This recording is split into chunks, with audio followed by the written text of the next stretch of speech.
Bismillahirrahmanirrahim. Assalamualaikum warahmatullahi wabarakatuh. Alhamdulillah, summa alhamdulillah, wassalatu wassalamu ala rasulillah, amma ba'd. Alhamdulillah, bagaimana kabarnya Bapak Ibu semua? Semoga selalu dalam limpahan, karunia, berkah, rahmat, kecintaan, dan kejayaan dari Allah Subhanahu wa Ta'ala. Bapak Ibu, pada kesempatan kali ini saya ingin menyampaikan materi tentang leverage rezeki, ya.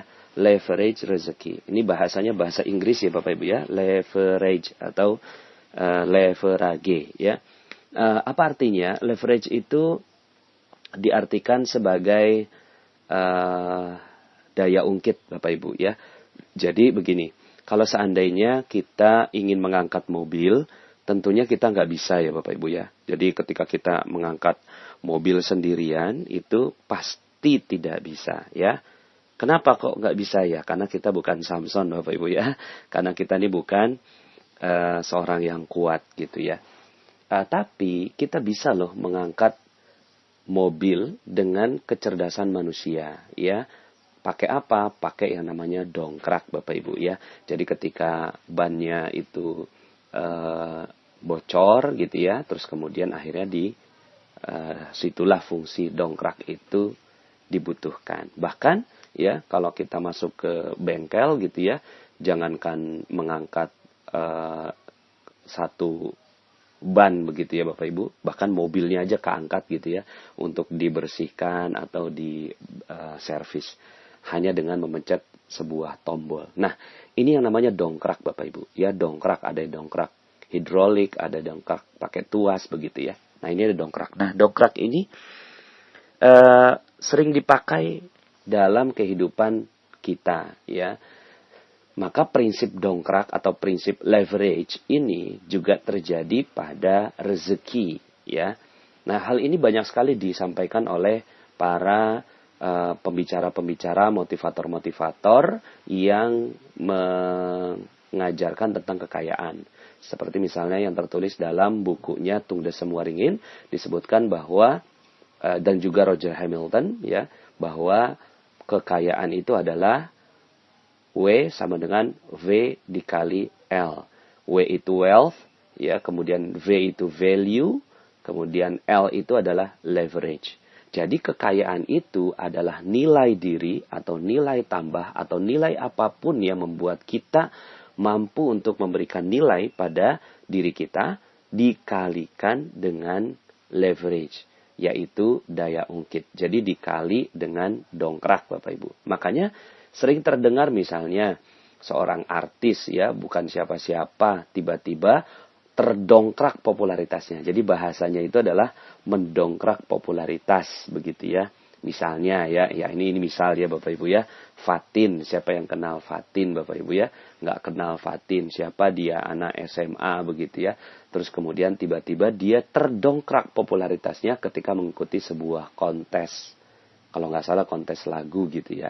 Nah kemudian akhirnya seluruh Indonesia mengenal. Nah, dalam hal ini yang terjadi pada Mbak Fatin itu adalah dirinya, value-nya sudah bagus karena dia punya suara yang didengar orang. Nah, ini value umum ya Bapak Ibu ya, walaupun dalam Islam itu sebenarnya suara wanita itu adalah aurat gitu ya. Nah, cuma saya ingin mengambil sedikit kasusnya itu sebagai penjelasan leverage.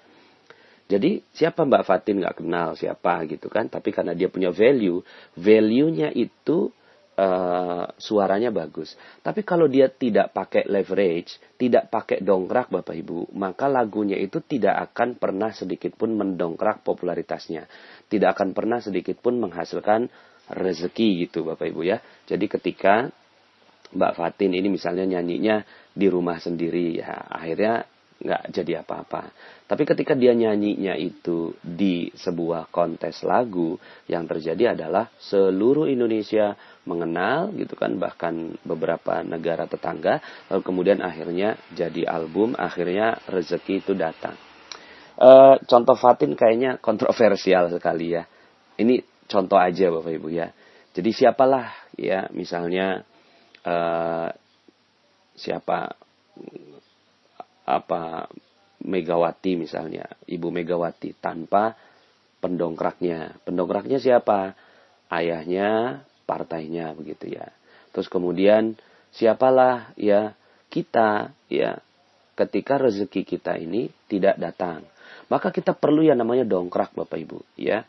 Bill Gates misalnya, sekelas Bill Gates saja dia butuh dongkrak Bapak Ibu ya. Ketika dia punya value. Value-nya apa? Value-nya adalah dia punya ide tentang Microsoft, Windows, Word, PowerPoint, dan seterusnya. Tapi kemudian Bapak Ibu, kalau seandainya dia hanya seperti itu saja, maka dia tidak bisa menghasilkan rezeki, itu value. Dikali pendongkraknya. Apa pendongkraknya? Pendongkraknya adalah Fujitsu, Toshiba, Sony, IBM, dan seterusnya. Gitu ya. Nah, itu adalah pendongkrak. Ya. Nah, ini adalah alat-alat dongkrak untuk rezeki Bapak Ibu ya. Maka ya bagi Anda yang misalnya ingin sukses gitu ya, maka Anda perlu menemukan pendongkrak Anda. Apa pendongkrak Anda ya? Apa yang membuat Anda meleverage? Kalau bahasanya Pak Tung itu ya, Pak Tung Desemwaringin itu adalah faktor kali. Jadi apa yang membuat faktor kali kita ya? Kita dari bukan siapa-siapa, terus kemudian tiba-tiba menjadi siapa-siapa, ya, menjadi dikenal atau mendapatkan rezeki, ya. Nah, kalau dalam dunia properti misalnya yang saya laksanakan begitu ya, saya bukan siapa-siapa, nggak punya modal, tapi kemudian akhirnya saya punya ide, ya, terus kemudian saya mencoba mempelajari dari teman-teman, akhirnya setelah itu saya kalikan diri saya dengan, gitu ya, pemilik tanah. Saya kalikan diri saya dengan ya investor, saya kalikan diri saya dengan media massa untuk mengiklankan bisnis saya kalikan diri saya dengan perkenalan, dengan perizinan gitu ya, dan seterusnya. Nah, ini adalah faktor kali. Semakin banyak faktor kalinya, semakin mudah kesuksesan itu terwujud Bapak Ibu. Contohnya misalnya begini. Anda untuk membutuhkan sukses itu butuh angka 10.000 poin misalnya, 10.000 poin. Tapi kemudian ya diri Anda itu hanya satu gitu ya. Satu, sementara dream Anda, goal Anda itu di 10.000 ya. 1 poin dibanding dengan 10.000 poin ini jauh sekali Bapak Ibu ya. Naiknya ini jauh sekali.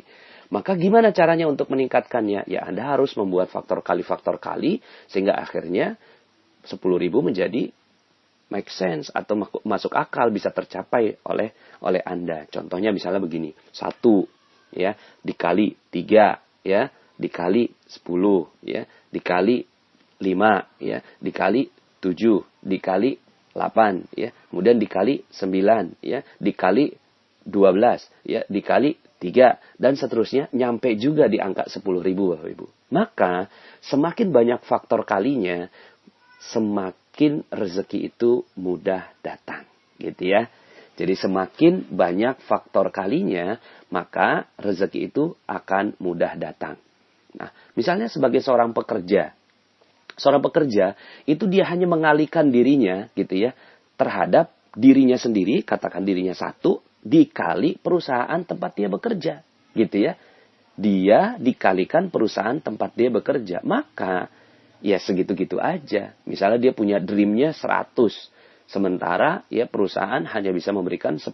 Maka 1 dikali 10, nggak nyampe. Untuk mencapai dreamnya, maka dia perlu mengalihkan dengan faktor kali yang lain. Ya, apa misalnya faktor kali yang lain? Istrinya dapat warisan, ya misalnya begitu ya. Maka dia bisa terwujud ya. Atau misalnya istrinya punya pekerjaan lain gitu ya. Maka dia sendiri 1 dikali 10 dikali istrinya. Ya 1 dikali perusahaan istrinya 10. Oh berarti akhirnya bisa nyampe 100 gitu ya. Jadi Bapak Ibu ya, faktor kali ini adalah penting sekali untuk setiap orang yang ingin sukses ya. Nah, perhatikan bagaimana faktor-faktor kali Anda gitu ya. Apakah Anda punya faktor pengali gitu ya, faktor kali. Nah, oke. Jadi konsep faktor kali ini sudah mulai masuk akal di Anda. Sekarang yuk sama-sama kita lebih dalam membahas tentang konsep magnet rezeki ya, yang berkaitan dengan leverage rezeki ini ya. Jadi mungkin sederhananya begini. Saya kalikannya W sama dengan V dikali L1 dikali L2. Begitu Bapak Ibu ya. Nah, maksudnya apa? L1-nya ini adalah leverage yang kita sudah kenal, yaitu leverage dunia, perusahaan, channel, jaringan, media massa, properti, perbankan syariah misalnya begitu ya, yayasan, kemudian organisasi. Ini adalah L1 Bapak Ibu ya. L1 ini adalah leverage duniawi Bapak Ibu ya. Leverage yang sifatnya duniawi. Tapi Bapak Ibu ya, sebelum membahas yang L1 itu atau selain L1 itu, kita butuh yang namanya L2 Bapak Ibu ya. L2 ini adalah yang memungkinkan semua terjadi. Yang sering terjadi begini. Kita sudah berusaha keras ya. Kemudian kita bertemu dengan banyak orang gitu ya. Kita bertemu dengan yayasan, bertemu dengan organisasi, media massa, terus kemudian kita juga punya ilmu properti, belajar ilmu macam-macam gitu ya. Terus kemudian berusaha maksimal, ikhtiar. Ini L-nya udah banyak Bapak Ibu. L lagi, L1-nya dikali L12, L13, L14, L15, L16 gitu ya, dikali. Tapi pas yang L2-nya ini Bapak Ibu ya, L2-nya ini minus Bapak Ibu. Ya, apa yang terjadi? Semua yang dilakukan dikali minus jadinya minus Bapak Ibu. Ya, semua yang dilakukan gitu ya, dikali minus jadinya minus semua. Ya, sehingga akhirnya apa yang terjadi? Yang terjadi adalah gitu, seluruh yang kita datangi itu akhirnya musnah, tidak menjadi apa-apa karena dikali minus. Nah, saya akan fokus ke yang L2 ini Bapak Ibu. Karena L2 ini yang menjadi faktor penentu dan pembeda. Ya, silahkan Anda dengarkan materi saya di lain ladang, lain ilalang gitu ya. Itu menyebabkan akhirnya kita punya L2 yang berbeda. Ya, untuk orang-orang yang ateis, nggak kenal Tuhan gitu, nggak kenal Allah, mereka cukup dengan L1 ya. Dikalikan dengan faktor-faktor dunia, mereka gampang banget sukses gitu ya. Tapi pas kita pakai nih cara mereka, kita udah pakai nih cara mereka, tapi kok ternyata nggak bisa-bisa gitu ya. Maka yang terjadi adalah karena kita punya ilmu yang berbeda, ya, punya ilmu yang berbeda. Nah ini silahkan saya nggak mengulang materi yang sebelumnya, Anda dengarkan lagi karena ini udah materi yang ke-28. Nah L2 ini Bapak Ibu berkaitan dengan gitu ya, berkaitan dengan sesuatu yang tidak terlihat tapi menentukan, ya. Secara sederhananya begini. Sederhananya materi leverage rezeki ini adalah kelanjutan dari materi terumbu karang. Ya, di materi terumbu karang disebutkan bahwa rezeki dititip di orang lain. Ya, rezeki dititip di kemuliaan dan kebahagiaan orang lain. Gitu ya. Jadi ketika orang lain mulia, orang lain bahagia, maka rezeki mengalir ke kita. Ya, setiap ketemu orang, ya, yang perlu Anda lakukan adalah ketemu orang, bahagiakan dia, muliakan dia, ketemu orang, muliakan dia, bahagiakan dia. Terus begitu Bapak Ibu, ya. Dalam materi terumbu karang yang sebelumnya, saya mencontohkannya ketemu, mohon maaf ya, seorang bencong Bapak Ibu, banci, ya, seorang waria begitu ya. Nah, itu saja menjadi rezeki Bapak Ibu. Selama ini kita melecehkannya, menghinakannya, kemudian menghakiminya di dalam pikiran kita. Apa yang terjadi? Rezeki kita habis Bapak Ibu, ya. Tapi ketika kita ya mendoakan dia, ya Allah, mudah-mudahan dia segera bertaubat, ini menjadi jalan taubat buat dia, maka yang terjadi adalah kita memuliakan dan membahagiakan dia walaupun dia nggak tahu. Kita bahagiakan dia dengan doa kita. Makanya silakan Anda dengarkan lagi materi kickback dan rahasia keajaiban. Ini adalah upaya kita untuk mendapatkan rezeki dari kemuliaan dan kebahagiaan orang lain Bapak Ibu. Nah sekarang kelanjutan dari materi itu Bapak Ibu. Setiap orang punya poin berbeda-beda. Ya, setiap orang punya poin berbeda-beda. Terhadap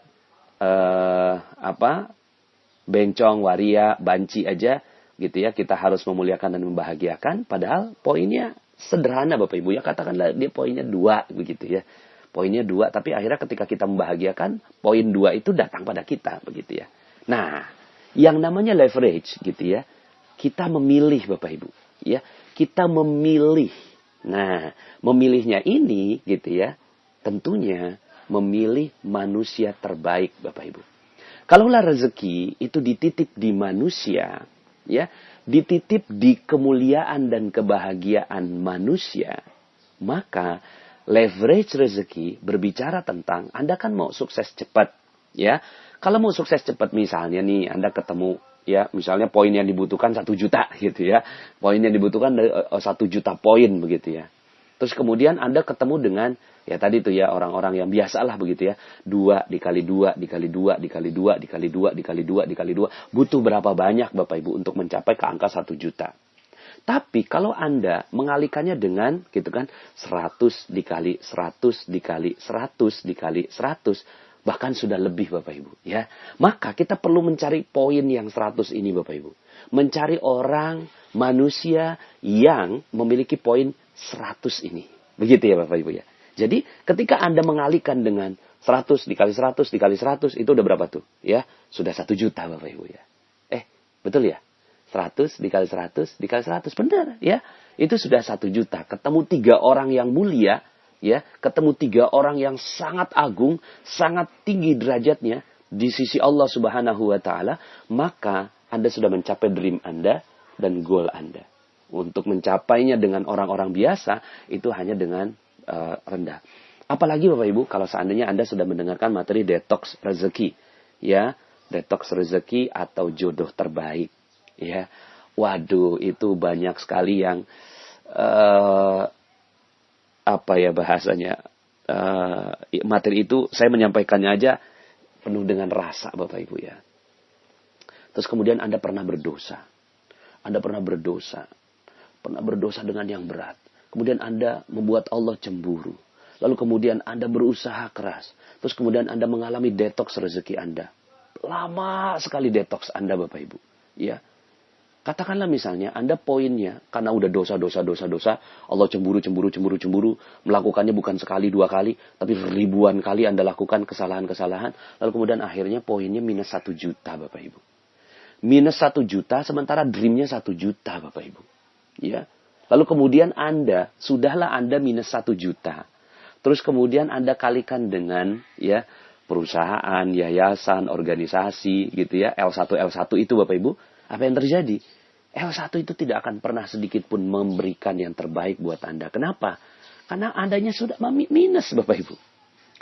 Andanya minus. Ya bukan Anda lah.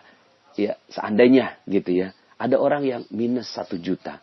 Maka yang perlu dilakukan L2 ini Bapak Ibu. Ya, leverage kedua ini yang penting sekali untuk membuat akhirnya dari 1 juta itu naik ke angka 0, angka 1, lalu kemudian naik lagi ke angka 1 juta. Bahkan dia butuh 2 juta poin Bapak Ibu untuk akhirnya dreamnya terwujud. Nah, jadi ini adalah kelanjutan semuanya. Ya, dari materi-materi semuanya, leverage rezeki adalah Anda perlu menemukan.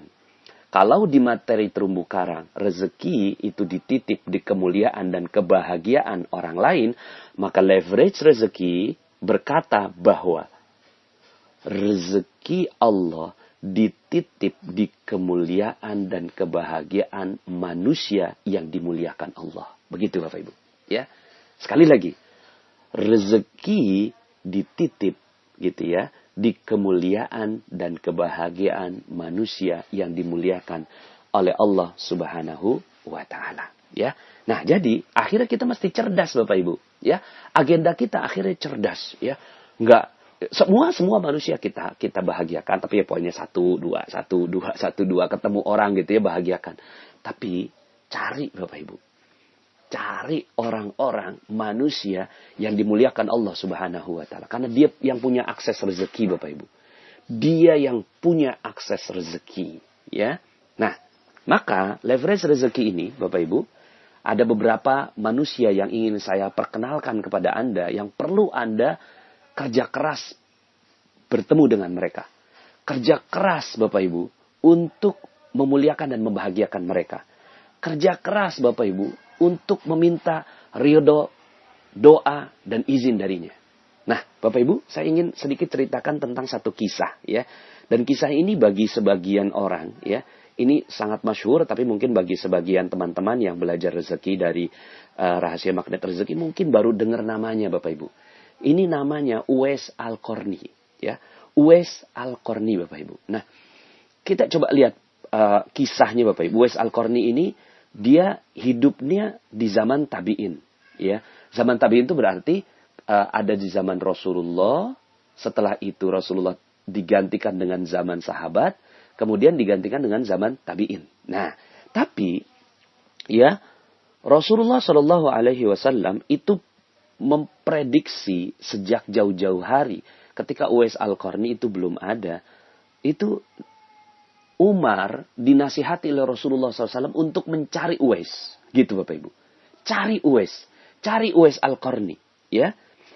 Nah ini dalam sebuah hadis. Umar radhiyallahu an berkata, aku sendiri pernah mendengar Rasulullah Shallallahu Alaihi Wasallam bersabda, nanti akan datang seseorang bernama Uwais bin Amir bersama serombongan pasukan dari Yaman. Ia berasal dari Murad, kemudian dari Qarn. Ia memiliki penyakit kulit, kemudian sembuh darinya, tersisa bagian cuma sebesar 1 dirham. Gitu. Nah ini ciri-ciri yang diberikan kepada Umar. Ya Umar, ada leverage loh. Ada daya ungkit yang membuat kamu ini akan rezekinya berlimpah ruah gitu ya. Dunia maupun akhirat ya pastinya. Kalau bicara rezeki ini kan dunia maupun akhirat. Ini akan berlimpah ruah loh. Gitu. Siap ya Rasulullah. Akhirnya Umar ini mendengarkan gitu kan sampai detil gitu ya. Ciri-ciri dari Uwais Al-Qarni ini. Ia memiliki penyakit kulit, kemudian sembuh darinya kecuali bagian dari 1 dirham. Gitu ya. Ia punya seorang ibu dan sangat berbakti kepadanya. Seandainya ia mau bersumpah pada Allah, maka akan diperkenankan apa yang ia pinta. Jika engkau mampu agar ia meminta kepada Allah supaya engkau diampuni, maka mintalah kepadanya. Masya Allah Bapak Ibu. Ini adalah perintahnya Rasulullah kepada Umar agar mencari leverage-nya Bapak Ibu. Mencari leverage rezeki. Umar, siapa yang gak kenal Umar bin Khattab radhiyallahu an? Sudah dijamin masuk surga Bapak Ibu. Sudah dijamin masuk surga. Hartanya itu Umar bin Khattab dalam buku karangan Dr. Jaribah gitu ya. Itu disebutkan ya saya hitung-hitung itu penghasilan per bulannya rata-rata 233 miliar per bulan Bapak Ibu ya. Kalaupun meleset ya miliaran lah Bapak Ibu ya. Nggak mungkin ya sedikit itu karena ladangnya aja 70.000 ladang pertanian yang tiap itunya panen Bapak Ibu. Artinya apa? Umar bin Khattab ini udah kaya raya secara duniawi. Rezekinya itu sudah berlimpah secara duniawi. Di akhirat juga Umar bin Khattab dijamin masuk surga oleh Rasulullah SAW. Ikut perang Uhud, ikut perang Badar, ikut perang Khandaq gitu ya. Ikut Fatu Mekah, Masya Allah.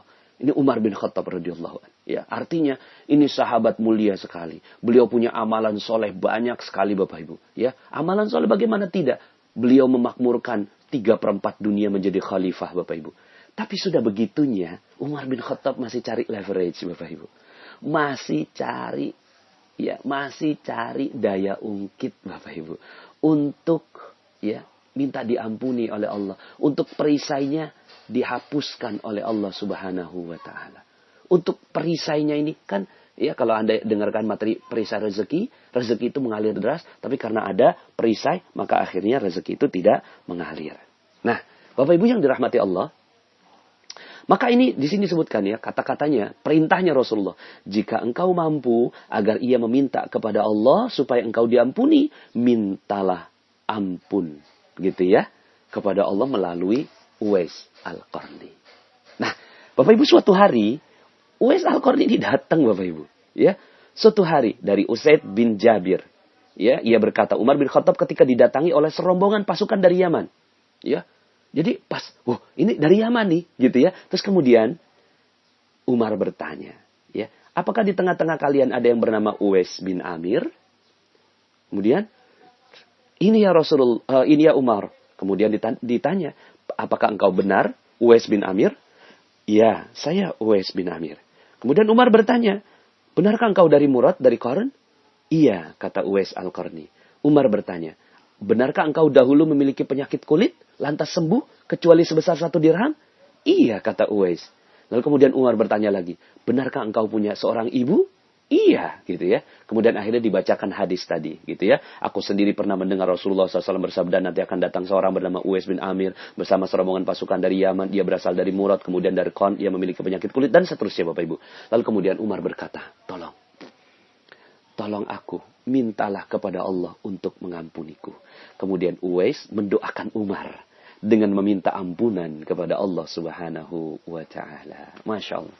Nah, Bapak Ibu, ya, setelah itu kisahnya akhirnya Uwais Al-Qarni ini dikenal di mana-mana. Kemudian banyak orang yang meminta doa kepadanya. Lalu kemudian mau dikasih hadiah. Tapi kemudian Uwais Al-Qarni nggak mau, Bapak Ibu. Karena dia lebih memilih untuk hidupnya zuhud, Bapak Ibu. Kalau dia mau, maka dia bisa meminta upah terhadap doa-doa yang diminta olehnya gitu. Tapi Uwais Al-Qarni nggak mau. Dia milih miskin, Bapak Ibu. Aduh, ini saya makanya mohon maaf ya. Materi leverage rezeki ini lama sekali delaynya Bapak Ibu, karena saya nggak sanggup menceritakan kisah ini Bapak Ibu ya, karena ya mudah-mudahanlah kita minta kepada Allah Subhanahu wa taala agar kita diampuni oleh Allah Subhanahu wa taala atas kehidupan kita ya. Terus kemudian Uwais Al-Qarni ini ya menyendiri Bapak Ibu, dia lari dari manusia, dia kabur dari manusia Bapak Ibu, karena takut kalau seandainya akhirnya orang itu tidak mintanya kepada Allah, malah mintanya kepada Uwais Al-Qarni. Nah ini ya, waktu itu sempat ada yang pulang dari haji Bapak Ibu, pulang dari haji minta kepada Uwais Al-Qarni gitu ya, tolong didoakan. Loh, kan kamu baru pulang dari haji gitu ya, tapi engkau mulia gitu ya. Terus kemudian Uwais Al-Qarni ya bagaimana gitu ya, akhirnya Uwais Al-Qarni takut kalau seandainya dia ini ya dimuliakan. Akhirnya dia menyendiri dan meninggal dunia dalam keadaan tidak dikenal orang. Nah, Bapak Ibu yang dirahmati Allah Subhanahu wa taala, saya ingin mengambil cuplikan dari kisah Uwais Al-Qarni ini Bapak Ibu, ya. Uwais Al-Qarni ini luar biasa. Artinya apa? Ini Umar bin Khattab aja untuk menghancurkan perisainya, dia butuh sekelas Umar gitu loh Bapak Ibu. Sekelas Umar gitu, ya. Kita nih siapa? Gitu ya. Kita nih siapa? Kita bukan siapa-siapa Bapak Ibu. Nah, akhirnya Bapak Ibu, ya, yang perlu kita lakukan adalah cari manusia seperti ini Bapak Ibu. Ya, cari manusia seperti ini. Carinya di mana? Carinya di mana? Uwais Al-Qarni sudah wafat, sudah tidak ada. Udah 1400 tahun yang lalu. Kita nih, aduh, hidup di zaman yang ya seperti ini, akhir zaman. Mau ketemu di mana? Pasti ada Bapak Ibu. Cari Bapak Ibu, ya. Cari orang yang seperti ini, ya. Kita nggak pernah tahu, terkadang gitu ya. Uwais Al-Qarni ini sangat miskin, dihinakan orang, direndahkan orang, nggak kelihatan Bapak Ibu. Makanya akhirnya, gitu ya, akhirnya untuk menemukan orang seperti ini kita nggak pernah tahu. Yang perlu kita lakukan minta kepada Allah Subhanahu wa taala agar bertemu dengan orang yang seperti ini, ya. Setiap ketemu orang, maka kita positif aja Bapak Ibu, ya. Mudah-mudahan ini Uwais, ini sifatnya seperti Uwais Al-Qarni gitu Bapak Ibu ya. Makanya saya ingin memberikan 4 Bapak Ibu ya. 4 manusia yang bisa Anda datangi Bapak Ibu ya. 4 manusia yang bisa Anda datangi agar Anda bisa mendapatkan kisah seperti Uwais Al-Qarni. Pertama, ibu Anda Bapak Ibu. Ibu Anda. Ibunda Anda ya. Kita lihat dari kisahnya Uwais Al-Qarni. Uwais Al-Qarni ya, kenapa menjadi mulia? Karena sangat memuliakan ibunya Bapak Ibu. Maka ya, sebelum memuliakan yang lain, sebelum membahagiakan yang lain, maka muliakan dan bahagiakan ibunda Anda. Itu adalah daya ungkit Anda. Kalau seandainya misalnya Anda pernah salah, zalim, pernah membuat Allah cemburu, pernah mohon maaf berzina, minum-minuman keras, mabuk-mabukan, bahkan pernah nauzubillah membunuh orang. Ya, membunuhnya bukan cuma sekali, dibunuh lagi, bunuh lagi. Masya Allah. Ya, mereka yang melakukan aborsi misalnya. Maka gimana caranya? Cara yang terbaik Bapak Ibu, datangi ibunda Anda. Tidak ada yang terbaik untuk mendapatkan dongkrak agar Anda cepat sekali rezeki Anda kembali, agar perisai Anda ini hilang, agar dosa Anda diampuni, kecuali minta kepada ibunda Anda. Minta ibunda dan ayahanda Anda. Mungkin agendanya adalah tanya kepada mereka, apa yang membuat engkau ridho? Gitu. Apa yang membuat engkau ridho pada saya? Jangan cuma sekedar minta ridhonya. Ibu minta ridhonya. Ya mungkin ibunda kita bisa jawab, ya saya ridhoi kamu gitu. Tapi bisa jadi itu hanya di mulutnya. tapi ternyata hatinya tidak ridho. Gimana caranya? Anda desak dia, Bapak Ibu. Desak ibunda Anda untuk meminta apa yang membuat engkau ridho. Apa yang membuat engkau ridho? Ya, kalau belum dapat, tanya terus Bapak Ibu. Apa yang membuat engkau ridho? Apa yang membuat engkau ridho? Gitu ya. Misalnya, ya ada yang waktu itu sempat ada yang saya ajarkan begini, terus kemudian dia ridho kalau saya nikah, Ustadz, gitu. Waduh, ya. Ya udah, minta sama Allah gitu kan supaya Anda dapetin jodoh. Ya. Tapi kalau seandainya memang belum, ya itu kan udah bukan domainnya Anda, domainnya Allah. Maka minta sama ibunda Anda, yang lain Ibu. Ya, itu saya serahkan kepada Allah agar jodoh saya bisa datang. Tapi apa yang lainnya? Apa yang lainnya? Anda akan memberikan apa jawabannya. Jadi desak ibunda Anda untuk menjawab apa yang membuat dia ridho terhadap Anda. Apa yang membuat dia ikhlas memberikan air susunya pada Anda.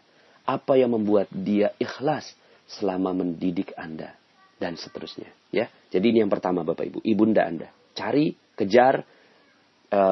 Dan ini gampang nyarinya. Ya. Gampang nyarinya. Yang gak gampang adalah menemukan titik ridhonya itu. Cari titik ridhonya. Perjuangkan. Bahkan kayaknya udah gak ada agenda-agenda lain dalam kehidupan Anda yang terbaik. Ya. Selain bagaimana membuat dia ridho. Tentunya ridho di sini adalah sesuai dengan koridornya Allah. Misalnya, saya ridho ketika engkau jadi penyanyi, buka jilbab. Wah, itu minta yang lain Bu, gitu ya. Minta yang lain yang tidak melawan perintah Allah gitu. Ya. Yang betul-betul sesuai dengan koridornya Allah. Maka insya Allah dengan ibunda Anda klik dapat ridhonya Bapak Ibu, maka poin 100 Bapak Ibu. Tek gitu ya. Maksimal 100. Nah, gitu ya. Yang kedua Bapak Ibu, cari ulama Bapak Ibu. Ulama ya, ini yang dikatakan oleh Rasulullah SAW. Umar ini mulia, Umar ini tinggi, tapi masih disuruh nyari ulama Bapak Ibu ya. Diminta untuk mencari ya Uwais Al-Qarni. Maka ya cari ulama ini Bapak Ibu. Ya. Kadang kita nggak tahu gitu ya. Ulama yang seperti apa? Ya udah pokoknya cari aja Bapak Ibu ya. Cari ulama yang mana. Anda perlu datangi ulama. Anda ikuti majelis taklimnya, ikuti majelisnya, dengarkan, perhatikan, serap semua ilmunya gitu ya. Terus kemudian ketika Anda udah klik, maka bilang, datangi dia. Apa yang membuat engkau ridho gitu kan pada kami gitu. Terus kemudian Anda muliakan dan bahagiakan dia. Bagaimana memuliakan dan membahagiakan seorang ulama? Karena ya Rasulullah SAW ini pernah bersabda ya dari Anas bin Malik radhiyallahu an, al ulama warasatul anbiya. Ulama adalah pewaris para nabi. Ini masya Allah Bapak Ibu ya. Maka alhamdulillah di Indonesia ini masih banyak ulama, ya. Alhamdulillah kita belum hidup di zaman yang ulama semua dimatikan oleh Allah. Sekarang masih ada. Maka ini adalah kesempatan untuk Anda. Datangi mereka. Ya, datangi mereka. Mungkin rezeki Anda seret. Ya utang Anda nggak lunas-lunas. Piutang Anda nggak terbayar. Bisnis Anda bangkrut. Anda dipecat orang. Dihina orang. Direndahkan. Mungkin. Ya. Yang perlu dilakukan adalah satu. Temui ibu Anda. Dikalikan dengan ulama ini Bapak Ibu. Ya. Al-ulama warasatul anbiya. Ulama adalah pewaris para nabi. Mereka dicintai oleh ahli langit. Dan dibacakan istighfar oleh ikan di laut. Dan jika mereka mati, ya, dibacakan istighfar oleh ikan di laut jika mereka mati hingga hari kiamat, Bapak Ibu. Nah, artinya ulama ini mulia sekali, Bapak Ibu. Mulia sekali, ya. Datangi mereka. Dalam sebuah hadis yang lain, keutamaan seorang alim atas ahli ibadah, gitu ya. Jadi orang alim ini ulama, dibandingkan dengan orang yang dia beribadah aja tapi nggak tahu ilmunya, ya bukan ulama lah begitu ya. Maka ini adalah bagaikan keutamaan aku di atas umatku, salah satu di antara umatku. Jadi jauh sekali Bapak Ibu. Makanya datangi ulama, cintai ulama, muliakan dan bahagiakan dia Bapak Ibu. Ya, dalam hadis yang lain, ya Nabi SAW bersabda, barang siapa memandang wajah orang alim dengan satu pandangan, lalu ia merasa senang dengannya, maka Allah Ta'ala menciptakan malaikat dari pandangan itu. Masya Allah Bapak Ibu. Ya, luar biasa nih Bapak Ibu. Allah ciptakan malaikat satu dari pandangan kita cinta terhadap ulama. Maka Allah Ta'ala menciptakan malaikat dari pandangannya itu dan memohonkan ampun kepadanya sampai hari kiamat. Masya Allah. Jadi, ya, datangi ulama Bapak Ibu. Ya, datangi ulama, pandang wajah mereka. Lalu kemudian, jadikan Anda cinta. Cintanya cinta karena akhirat Bapak Ibu. Ya, cinta. Ya, cinta bagian dari cinta ini. Lalu kemudian maka ini akan ada malaikat yang akhirnya akan memberikan ampunan kepada Allah sampai hari kiamat. Masya Allah. Ya. Nah, dalam hadis yang lain, nah ini juga adalah satu perintah Bapak Ibu. Kan rezeki adalah memuliakan dan membahagiakan orang lain. Tapi apa kata Rasulullah SAW? Barang siapa yang memuliakan orang alim, gitu. Memuliakan ulama. Barang siapa yang memuliakan ulama, maka ia memuliakan aku. Gitu. Jadi barang siapa yang memuliakan ulama, maka dia memuliakan aku. Barang siapa memuliakan aku, maka ia memuliakan Allah. Dan barang siapa memuliakan Allah, maka tempat kembalinya adalah syurga. Syurga ini adalah rezeki yang besar Bapak Ibu. Kalau syurga aja udah didapat, dunia pasti dapat Bapak Ibu rezekinya. Ya, cuma sekedar 10 juta, 50 juta, 100 juta per bulan aja mah kalau ahli syurga pasti dapat Bapak Ibu ya. Pasti dapat ya, tergantung Anda mau apa enggak ya. Jadi, ya, kalau udah kayak gitu, Masya Allah. Dalam hadis yang lain, hendaklah kamu semua memuliakan para ulama. Karena mereka itu adalah pewaris para nabi. Maka barang siapa memuliakan mereka, berarti memuliakan Allah dan Rasulnya. Ya, hadis yang lain, tidurnya ulama lebih mulia daripada ya ibadahnya orang yang bodoh. Dalam hadis yang lain, barang siapa mengunjungi orang alim, maka ia seperti mengunjungi aku. Jadi barang siapa mengunjungi ulama, maka dia seperti mengunjungi aku. Barang siapa berjabat kepada ulama, maka ia seperti berjabat tangan denganku. Barang siapa duduk bersama dengan ulama, maka ia seperti duduk denganku di dunia. Dan barang siapa yang duduk bersamaku di dunia, maka aku akan mendudukkannya pada hari kiamat bersamaku. Masya Allah. Ya, jadi ini tinggi sekali Bapak Ibu. Barang siapa yang mengunjungi ulama, maka aku menjamin kepadanya dimasukkan syurga oleh Allah Subhanahu wa Ta'ala. Barang siapa? Ini dari Abu Hurairah radhiyallahu anhu. Ya, saya mendengar Rasulullah sallallahu alaihi wasallam bersabda, barang siapa yang mengunjungi ulama, maka aku akan menjamin kepadanya dimasukkan syurga oleh Allah. Begitu ya. Ini banyak sekali Bapak Ibu dalil-dalil keutamaan tentang ulama. Maka inilah daya ungkit Anda. Ya, jadi kalau seandainya Anda nih ya, orang tua sudah dapat ridho 100 tuh Bapak Ibu, ya. Kemudian dikali ulama dimuliakan oleh Anda dan dia bahagia dengan Anda. Kemudian bahkan mendoakan Anda, memegang kepala Anda, mendoakan Anda. Dikali 100 lagi Bapak Ibu. 100 dikali 100 udah 10.000 Bapak Ibu ya. Ya, Masya Allah. Orang yang ketiga Bapak Ibu, ya, yang dikisahkan dari kita ambil dari Uwais Al-Qarni ini. Temukan orang yang mereka nggak butuh, gitu ya. Tapi mereka miskin, tapi tidak meminta-minta Bapak Ibu. Temukan mereka. Ini orang yang ketiga. Orang miskin yang tidak meminta-minta, tegar sekali, gitu ya. Tapi mereka nih menjaga kehormatannya, nggak meminta-minta. Itu adalah mereka-mereka yang punya sifat-sifat mirip Uwais Al-Qarni Bapak Ibu. Ya. Maka cari mereka. Ya misalnya nih ya, kalau seandainya kita lagi di lampu merah, ada yang minta-minta gitu ya. Sebenarnya yang kayak gini nih sebisa mungkin jangan dikasih Bapak Ibu. Tapi jangan sampai juga Anda kehilangan rasa bakhil Anda gitu ya. Jadi sesekali boleh dikasih, tapi seringnya jangan dikasih Bapak Ibu. Karena itu profesi ya. Karena profesi ini malah kita mendidik mereka. Ya, nggak boleh dikasih sebenarnya ya. Jadi ya, malah yang perlu dikasih adalah Anda cari orang miskin Bapak Ibu. Cari orang miskin. Miskin sekali gitu ya. Terus kemudian dia kok nggak meminta-minta. Perhatikan Bapak Ibu. Perhatikan orang itu. Terus kemudian gitu ya. Anda datangi lihat gitu ya. Itu Anda berikan sedekah kepada dia Bapak Ibu. Ya. Berikan sedekah kepada dia. Ya. Mungkin tantangannya adalah kalau Anda ketemu dengan orang yang tepat. Orang itu nggak akan pernah mau nerima sedekah Anda. Ya, tapi ya bismillah aja gitu ya. Cari orang yang seperti ini sifat-sifatnya mirip-mirip Uwais Al-Qarni. Maka kalau seandainya Anda ketemu dengan orang yang seperti ini dan dia mau menerima sedekah Anda, ya, Anda muliakan dia, bahagiakan orang yang seperti ini Bapak Ibu, ya, orang miskin, ya kemudian kenal dengan Allah pastinya ya, sholatnya bagus gitu ya, terus kemudian dia kok nggak meminta-minta. Nah ini Masya Allah. Makanya mungkin Anda pernah dengar ya, ada orang-orang yang gemar sekali memberangkatkan umroh para marbot-marbot masjid gitu ya. Karena bisa jadi para marbot-marbot masjid itu ada salah satu di antara mereka yang sifatnya mirip-mirip Uwais Al-Qarni gitu. Jadi ini adalah leverage ya. Ini adalah daya ungkit Bapak Ibu. Nah, yang keempat ya, sebenarnya masih banyak ya, cuma saya batasi 4 dulu nih ya di kesempatan leverage rezeki pada kali ini. Dan kayaknya sih saya cukupkan bahasan ini, yang lain-lainnya Anda cari sendiri ya Bapak Ibu ya. Cari sendiri ya. Intinya adalah manusia mulia ya, manusia mulia. Yang keempat adalah anak yatim Bapak Ibu. Anak yatim ini mulia sekali Bapak Ibu. Ya, bagaimana tidak mulia? Kata Rasulullah SAW, mereka yang memuliakan anak yatim, ya akan bersama denganku, ya seperti 2 jari ini, 2 jari yang berdekatan antara telunjuk sama jari tengah. Artinya dekat sekali Bapak Ibu, ya dekat sekali dengan Rasulullah SAW.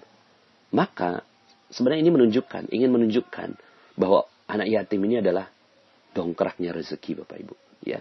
Dongkraknya rezeki. Nah, datangi mereka dan cuma gini, ada banyak orang yang ketika mendatangi anak yatim, tapi malah merendahkan anak yatim. Gimana caranya? Ya seperti yang kemarin saya bahas dalam rezeki gratis sama rezeki dalam frekuensi rezeki.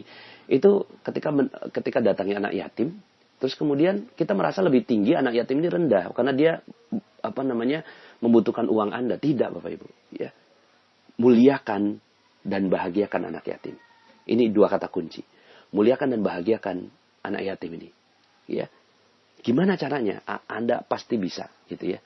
Muliakan mereka, berikan mereka ya pendidikan, ya. Kemudian tinggikan mereka, ya, support mereka. Terus kemudian bahagiakan mereka, kasihin sedekah ke mereka, ya. Nah, Bapak Ibu yang dirahmati Allah, anak yatim ini yang dibawa balik ya. Jadi mereka tidak punya ayah gitu ya, itu yatim. Tapi di bawah balik. Kalau udah balik itu bukan yatim lagi. Nah, temu ini yang seperti ini. Datangi, cari ya. Bahkan kalau perlu Anda punya yayasan yatim Bapak Ibu ya, yatim piatu, Masya Allah. Ini adalah dongkraknya rezeki. Nah, Bapak Ibu ya, kalau seandainya Anda 100 orang tua Anda udah ridho dengan Anda, ulama udah mulia dan bahagia karena Anda. Kemudian orang yang miskin yang betul-betul tidak mau, terus kemudian Anda paksa untuk menerima rezeki dari Anda, ya. Bisa jadi misalnya gini, Anda mungkin ketemu sama seorang kakek-kakek tua, terus kemudian dia berjualan, padahal dia sangat-sangat letih, lelah, kayaknya nggak mungkin gitu ya. Tapi kemudian ketika Anda perhatikan, loh kok ini kakek-kakek ini sangat taat sekali ketika azan itu datang. Dia jualannya katakanlah jualan tisu atau apa, beli dari mereka Bapak Ibu, ya. Kemudian yang keempat adalah anak yatim, ya. Nah, kalau 100 kali 100 kali 100 kali 100, aduh, maka rezeki Anda insya Allah Bapak Ibu, frekuensi rezeki Anda sudah mulai tinggi dan sebentar lagi rezeki akan datang pada Anda. Maka setelah itu tiba-tiba Bapak Ibu, tiba-tiba hutang Anda lunas, ya. Tiba-tiba piutang Anda terbayar. Tiba-tiba Bapak Ibu, ya, rezeki mengalir deras dengan Anda, dan tiba-tiba Anda pun jadi lebih mudah berbuat kebaikan untuk orang lain. Maka yuk sama-sama kita perlu mereka. Apalagi kalau ulamanya ini udah bermajelis Bapak Ibu ya. Jadi majelis ulama ini adalah majelis yang penuh keberkahan dari Allah Subhanahu wa taala. Demikian, mohon maaf atas segala kekurangan. Semoga Allah Subhanahu wa taala mudahkan kita untuk menemukan dongkrak-dongkrak rezeki kita. Terima kasih. Saya Nasrullah, sampai jumpa dalam audio-audio berikutnya. Assalamualaikum warahmatullahi wabarakatuh.